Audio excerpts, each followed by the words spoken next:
자, 이제 얘 지금 스키마는 다 됐고요. 스키마는 됐는데 요게 해당되는 그 리스트 쿼리를 이용해서 데이터를 한 개 가져오려고 그래요. 가져올라서 워크시트에 다시 온 다음에 해볼게요. 자바로 연결해 주시고요.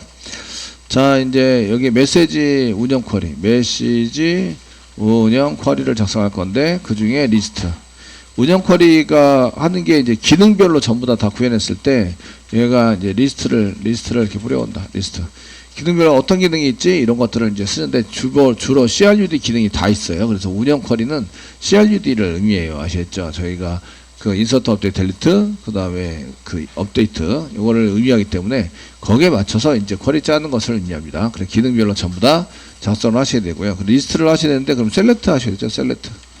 그 다음에 메시지도 멤버도 하게 여세요. 멤버에서도 데이터가 있기 때문에 여시고 그러면 셀렉트 할 때 뭘 가져와야 되냐? 넘버 가져와야 되고 그 다음에 컨텐트도 가져와야 된다. 컨텐트 가져와야 되고 그 다음에 샌더 아이디 샌더 아이디도 가져와야 되고 그 다음에 그 샌더 아이디 말고 네임도 가져와야 돼요. 네임도 가져오셔야 되고 여기 이름이 여기 있죠? 네임 아시겠죠? 다른 거 더 가져오려면 더 쓰시면 됩니다. 테이블에 있는 거 이 중에서 이 전체 테이블에 있는 걸 다 쓰시면 돼요. 내가 가져오고 싶은 거 아시겠죠? 연결되어 있는 게 이거랑 이거랑 연결되어 있다. 됐죠? 그래서 근본적으로 멤버의 그 메시지에 있는 걸 전부 다 해야 되는데 여기에 멤버랑 연결되어 있으니까 이렇게 해서 연결해 놓은 거거든요. 연결해 놓은 곳에서 그럼 테이블 2개 열고 내가 원하는 테이블을 막 골라내시면 돼요. 골라내서 사용하시는 걸로 쓰시면 됩니다. name 그 다음에 이제 send date send date도 필요하고 그 다음에 acceptor가 필요합니다. acceptor 아이디가 필요하고요. 그 다음에 또 name이 필요해요. name 그 이 사람 보낸 사람의 이름이 또 필요하다 이 얘기예요. 아시겠죠? 네. 필요합니다. 그 다음에 이제 acceptor 필요하고 accept date도 필요하고요. accept date 필요합니다. accept date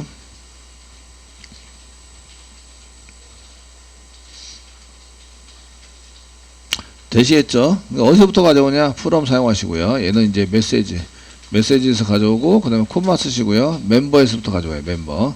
근데 멤버에 아까 얘기했지만 여기 멤버하고 요거하고 같다고 표시할 거예요. 근데 멤버의 accept ID도 같다고 표시해야 되잖아요. 이거 벨프런스 잡혀 있으니까 두 개가 같다고 표시가 돼야 돼요. 근데 얘도 같고 이쪽도 같으면 요것도 같은 거예요. 요것도 같은 거다.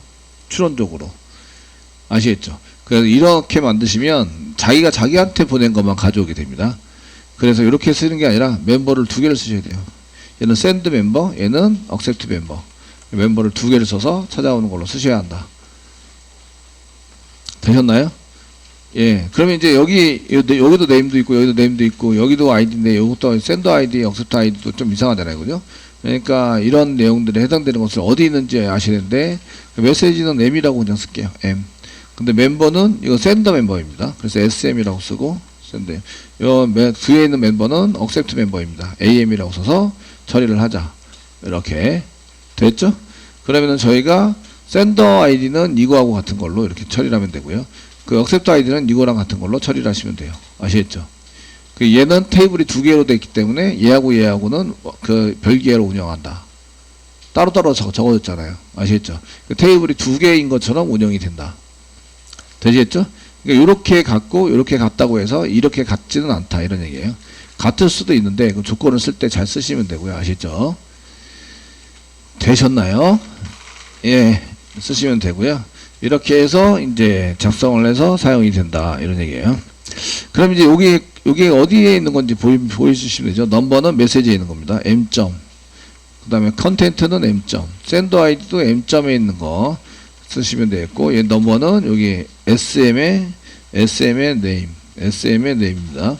그 다음에 여기 샌드 데이트는 그냥 M의 메시지의 샌드 데이트.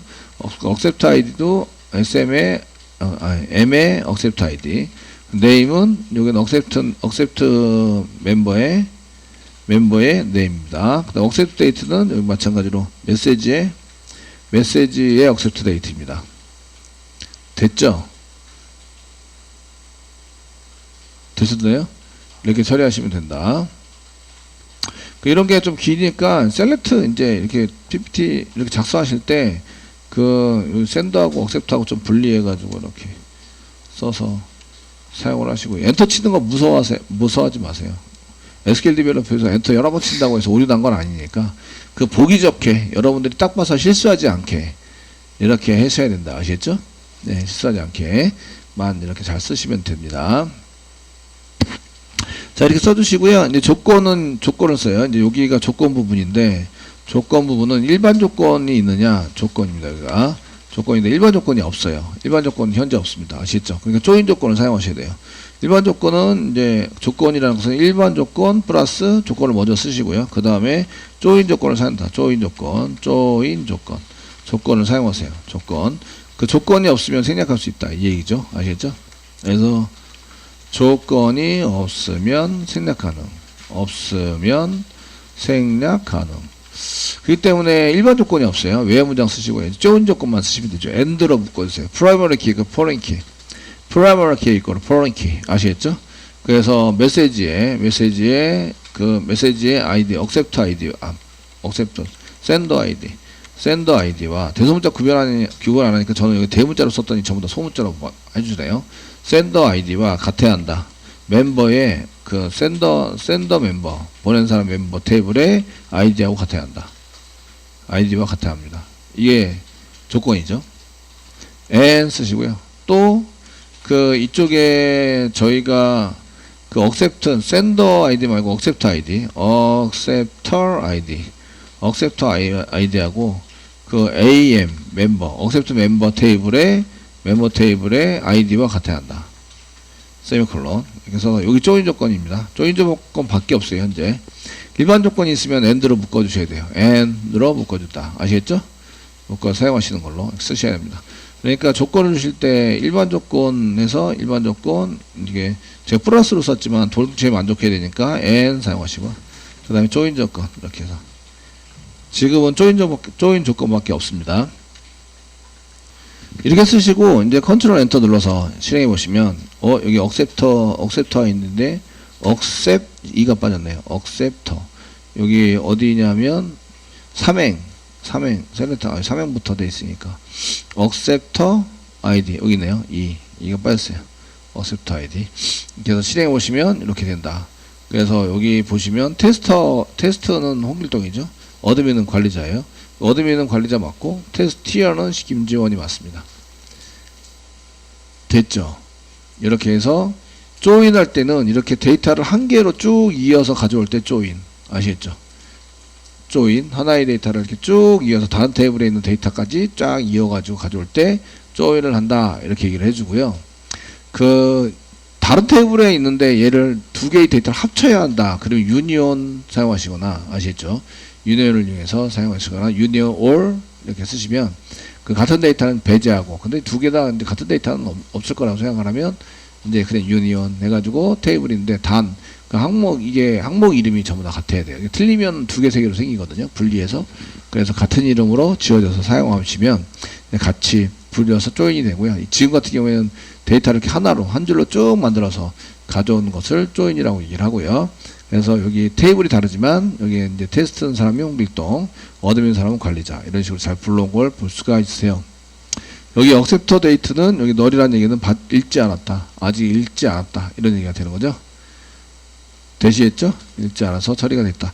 조인하실 때 이렇게 그 서로 아이디가 있는데 여기 지금 sender 아이디와 acceptor 아이디가 틀려요. 틀려서 이런 경우에는 멤버가 두 개가 필요한 거죠. 따로 동작이 되는 멤버 두 개가 필요해요. 그래서 멤버 한 개, 멤버 두 개 이렇게 해서 사용을 해가지고 조인을 할 수 있다. 아시겠죠?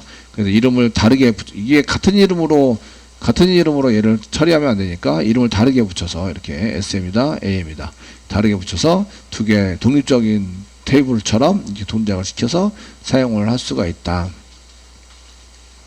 이런 걸 아셔야 되고요. 지금 이제 조인도 지금 3개 조인한 거죠. 이렇게 조인해서 사용된 거라서 여기 프라이머리 키 이꼬르 포렌 키 이쪽에 그 아이디 샌더 메시지 그 멤버에 있는 게 프라이머리 키 여기 포렌 키 이렇게 해서 연결되어 있는 거죠. 주로 이쪽이 프라이머리 키 이쪽이 포렌 키 이렇게 해서 그 테이블이 아무리 많아도 서로 연결되어 있는 테이블을 가져왔다라는 것을 믿어 의심치 말고 거의 99%가 이제 서로 연결되어 있는 거를 가져온 거예요.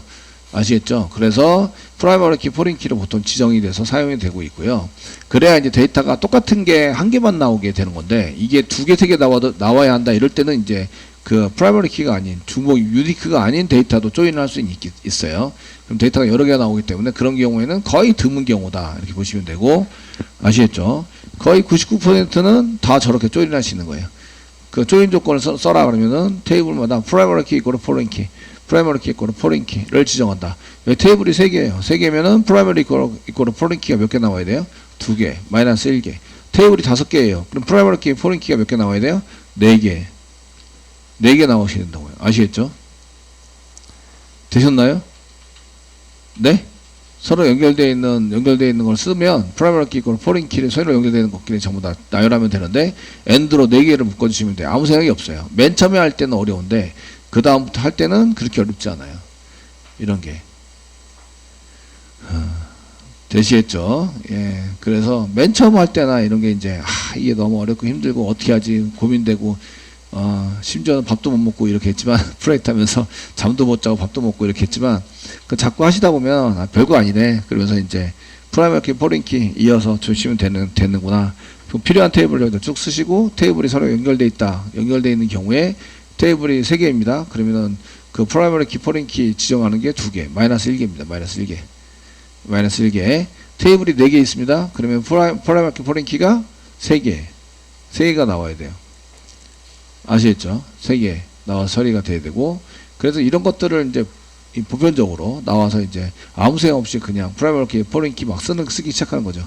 조인 조건. 이렇게 해서 처리를 하셔야 합니다. 이런 얘기예요.